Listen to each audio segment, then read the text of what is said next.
안녕하세요. 건강지킴이 닥터 MBC 정다윤입니다. 질환에 관한 다양한 궁금증 여러분의 입장에서 꼼꼼하게 짚어드리겠습니다.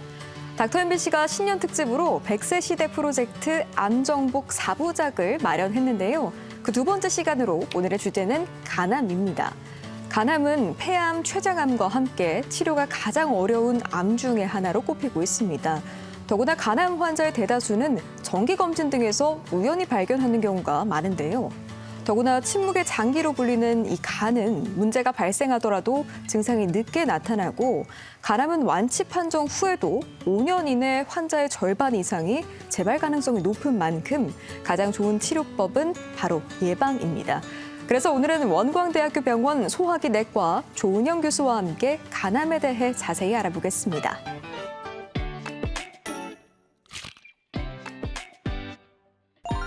간암은 증상이 거의 없더라도 조기에 발견할수록 치료 성과가 크게 달라지기 때문에 정기검진이 가장 중요합니다. 그리고 간암의 위험 요인 중 하나인 금연과 절주가 필수이며 간염 예방을 위한 노력 등 생활습관 관리도 필요한데요.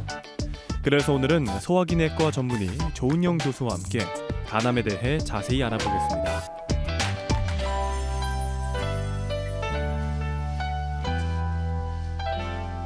네, 교수님 안녕하세요. 안녕하세요. 우선 이 간암 어떤 질환으로 볼 수 있을까요? 간암은 일단 간은요 우리 몸에서 가장 큰 장기이고 각종 대사 그리고 해독을 하는 중요한 장기입니다. 그 두 종류의 혈류를 받고요. 그리고 그래서 간에 생기는 악성 종양은 간세포암, 간내단간암, 전이암 등이 발생할 수 있는데 네. 이 중에 간세포암이 가장 흔합니다. 그래서 우리가 흔하게 말하는 간암이라고 하는 것은 간세포암을 의미하고 예. 이제 간세포암은 간에 가장 많은 세포로 되어 있는 간세포에서 생겨나는 악성 종양을 의미합니다. 저희가 보통 말하는 간암은 간세포암을 의미하는 거네요. 간암도 조기 발견이 굉장히 중요하다고 들었는데 초기 증상에는 어떤 것들이 있어요? 간암 초기는 대부분 뚜렷한 증상이 없습니다. 네. 테이블에서 보시는 것처럼 검진이나 다른 질환으로 검사 중 발견되는 경우가 많습니다. 그러네요. 네, 그리고 간암 환자의 상당수는 초기가 아니어도 특별한 증상이 없을 수 있는데 증상이 있더라도 기존 간 질환의 증상과 혼동이 돼서 간암이 생겨도 잘 모르는 수가 많습니다. 그리고 증상이 생기면 이미 진행된 경우가 많습니다. 그렇군요. 그러면 이제 간암이 좀 진행됐다 하는 경우에는 어떤 증상들이 나타날 수 있어요? 간암이 진행되면 그림에서 보시는 것처럼 오른쪽 윗배 통증, 예. 체중 감소, 식욕 저하, 황달, 복부 팽만감 등이 나타날 수 있습니다. 사실 이런 증상이 나타나면 네. 이미 상당히 병이 진행돼서 치료가 어려운 경우가 많습니다. 따라서 증상이 없을 때 정기적으로 검진하시는 것이 매우 중요합니다. 결국에는 증상이 나타나면 많이 진행됐을 수 있다 네, 하는 거네요. 또 이 간암의 초기 증상으로 좀 피로감이 쉽게 발현된다 하시더라고요. 간암과 피로에는 어떤 관계가 있는 걸까요? 사실 피로감은 간 질환이 있는 환자의 가장 흔한 증상입니다. 아, 그래요? 네, 그리고 간암의 가장 흔한 증상은 네. 복통이긴 해요. 우상복부 복통. 그래서 피로감은 간 질환의 가장 흔한 증상인데 이 일반적인 피로감과 간 질환에 의한 피로감은 좀 차이가 있습니다. 일반적인 피로감은 우리가 잘 자고 나면 다음날 아침에 네. 피로감이 회복되는 걸 확인할 수가 있는데 이 간 질환에 의한 피로감은 잤는데 잠을 충분히 자고 쉬었는데도 예, 예. 불구하고 이 피로감이 회복이 안 되는 거죠.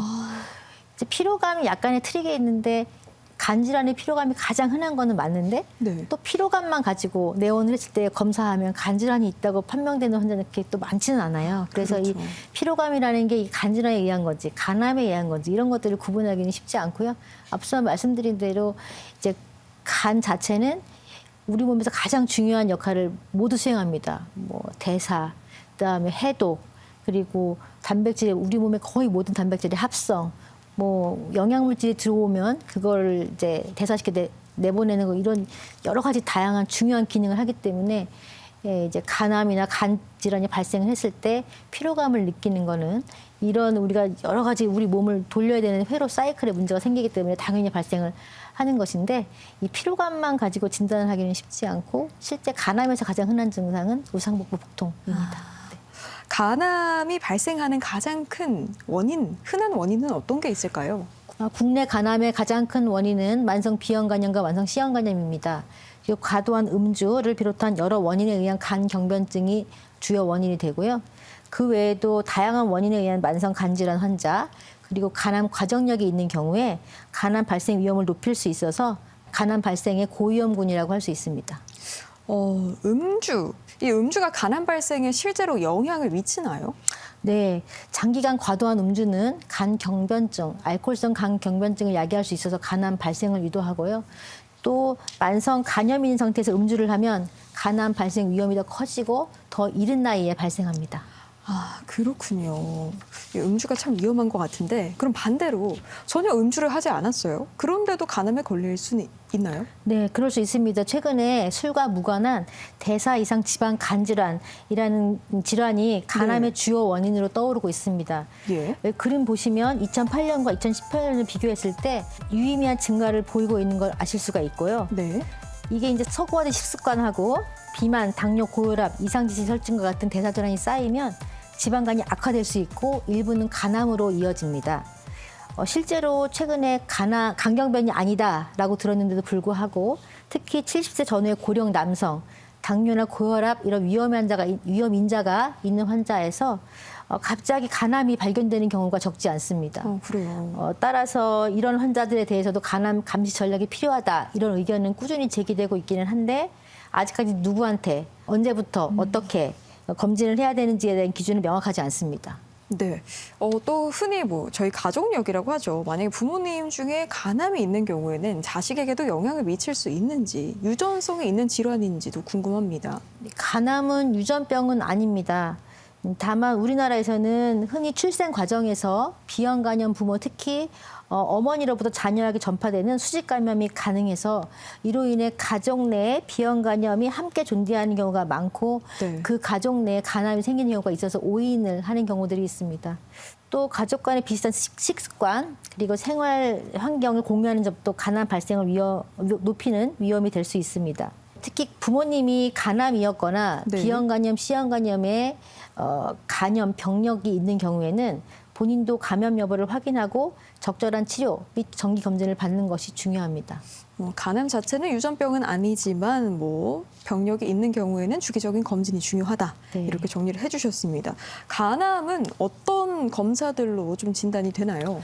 간암은 이제 조형 증강 영상 검사, 즉 복부 CT, 복부 MRI 하고 혈액 검사에서 종양 표지자 검사인 알파테아 단백, 피부카투라는 그 결과를 종합해서 진단하게 됩니다. 조직 검사는 반드시 필요하진 않고요. 진단이 모호할 때 시행하게 됩니다.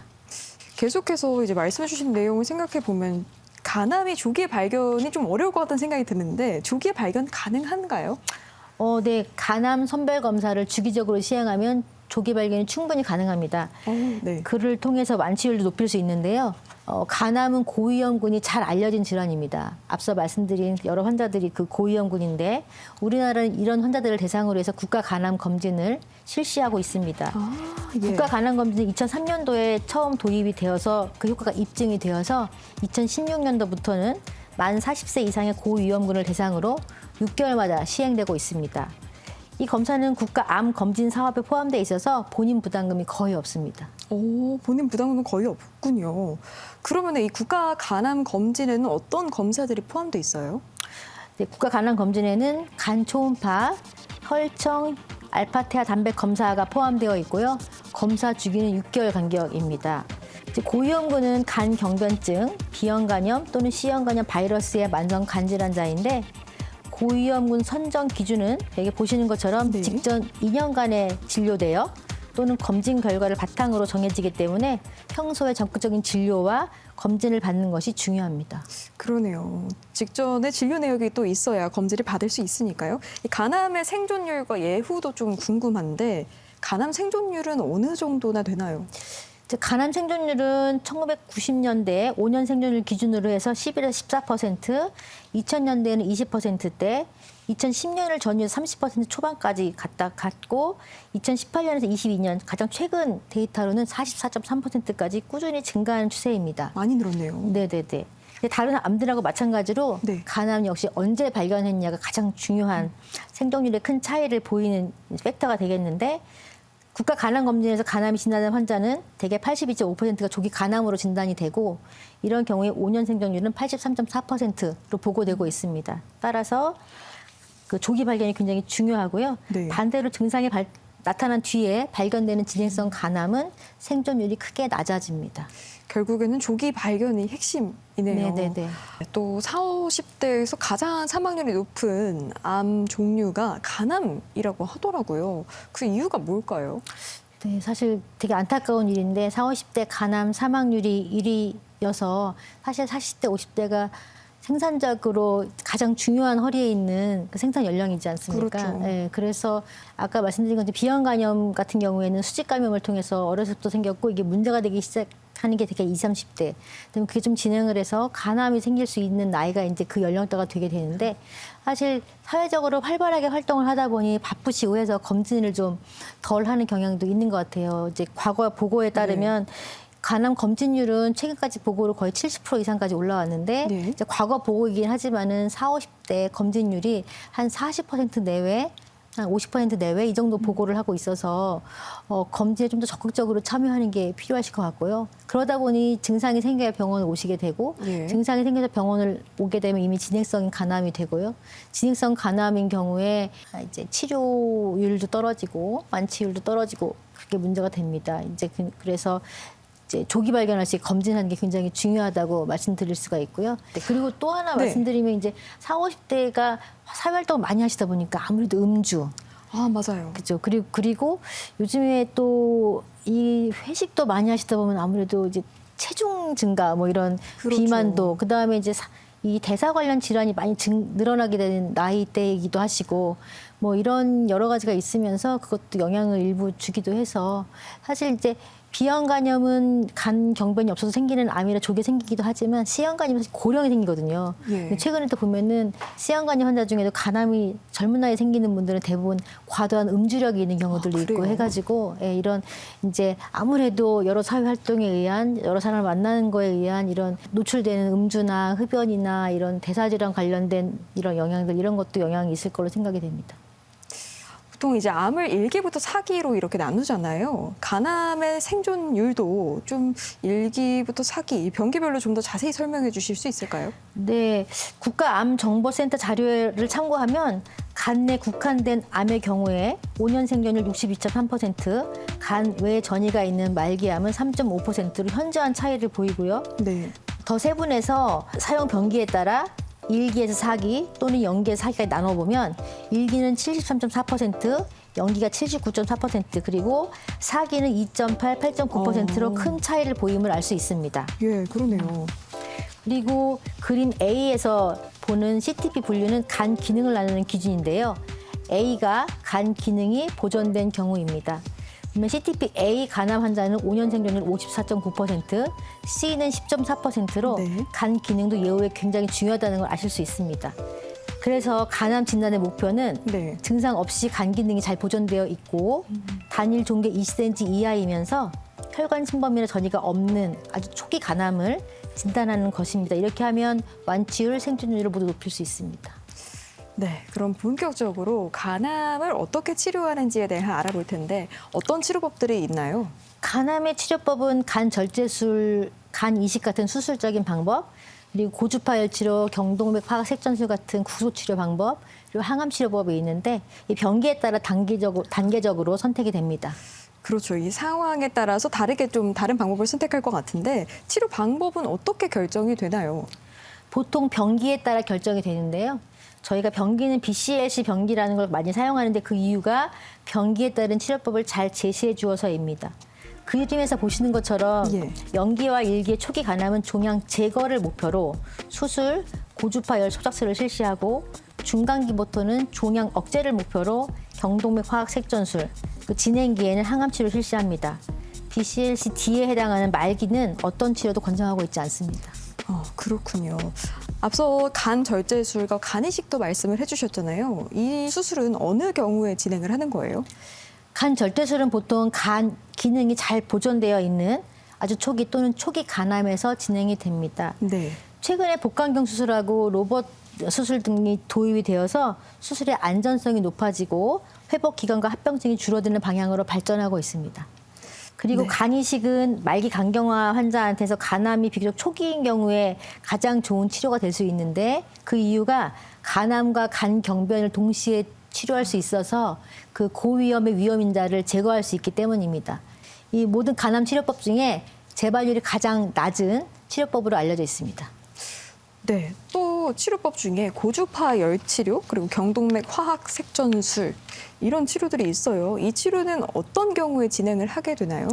고주파열 치료는 역시 초기 간암 즉 단일 종괴로 30cm 이하 또는 3개 이하의 종양 제거를 목적으로 실시합니다. 근데 보통은 2cm 이하 종양에서 가장 효과가 좋습니다. 네. 방법은 초음파로 간 속에 있는 종양의 위치를 확인한 뒤에 전극이 달린 가느다란 바늘을 종양 안으로 넣고 예. 고주파 에너지를 발생시켜서 암세포를 열로 태워서 종양을 직접 제거하는 시술로 여기 보시는 것처럼 치료된 부위를 바로 확인할 수 있습니다.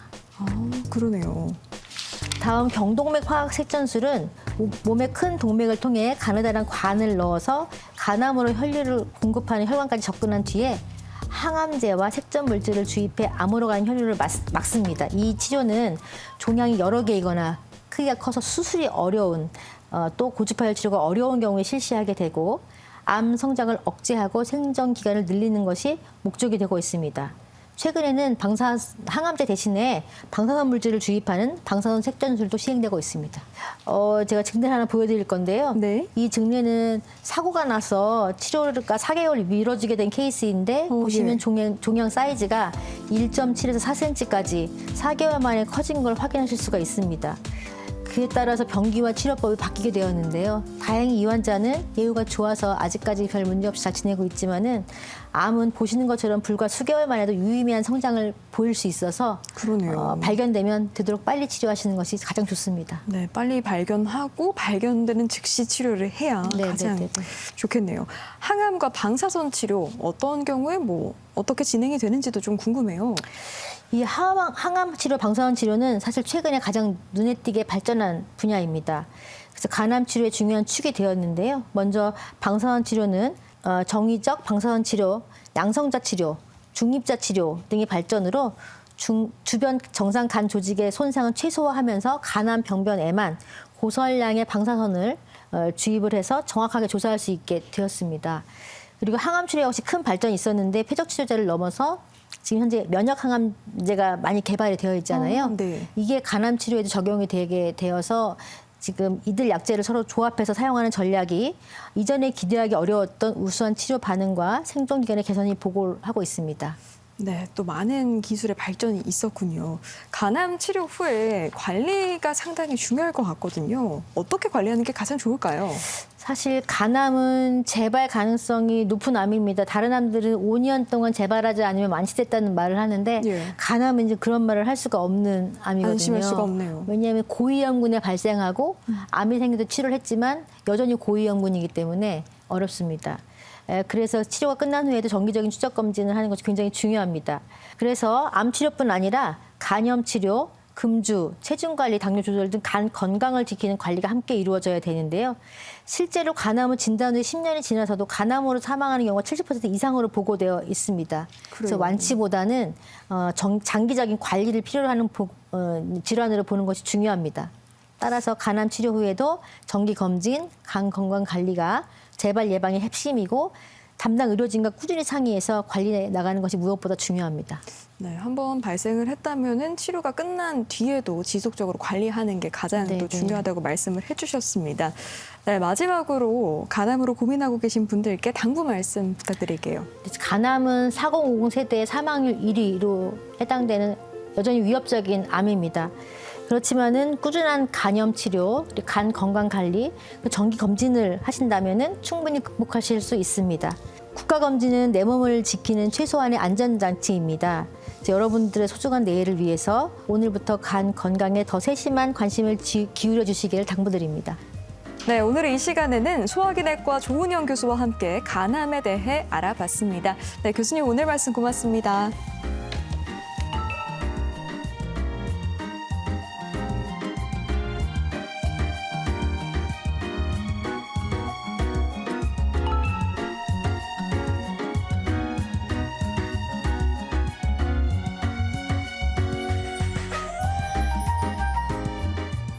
제2의 심장이라고 불리는 발은 몸 전체를 떠받치고 있는 작은 신체 부위지만 많은 인대와 신경, 혈관 조직 등이 연결돼 있습니다. 족부에 흔히 발생할 수 있는 족저근막염은 밑창이 얇고 딱딱한 신발을 자주 신는 경우에 발생 위험이 높아지는데요. 족저근막염 초기에는 생활습관 개선으로도 통증 개선이 가능하지만 방치할 경우에는 재발이 쉽고 만성 통증으로 이어질 수 있습니다. 평소에 적절한 쿠션을 갖춘 신발을 선택하고 체중 관리, 발목, 종아리 스트레칭을 통해서 족저근막의 유연성을 유지하는 것도 족저근막염을 예방하는 방법이 되겠습니다. 그리고 이 밖에 건강과 관련해 궁금증이 있다면 전주 MBC 홈페이지에 질문 남겨주시기 바랍니다. 닥터 MBC가 여러분의 궁금증을 풀어드리겠습니다. 저희가 준비한 소식은 여기까지고요. 다음 주 이 시간에 다시 찾아뵙겠습니다. 고맙습니다.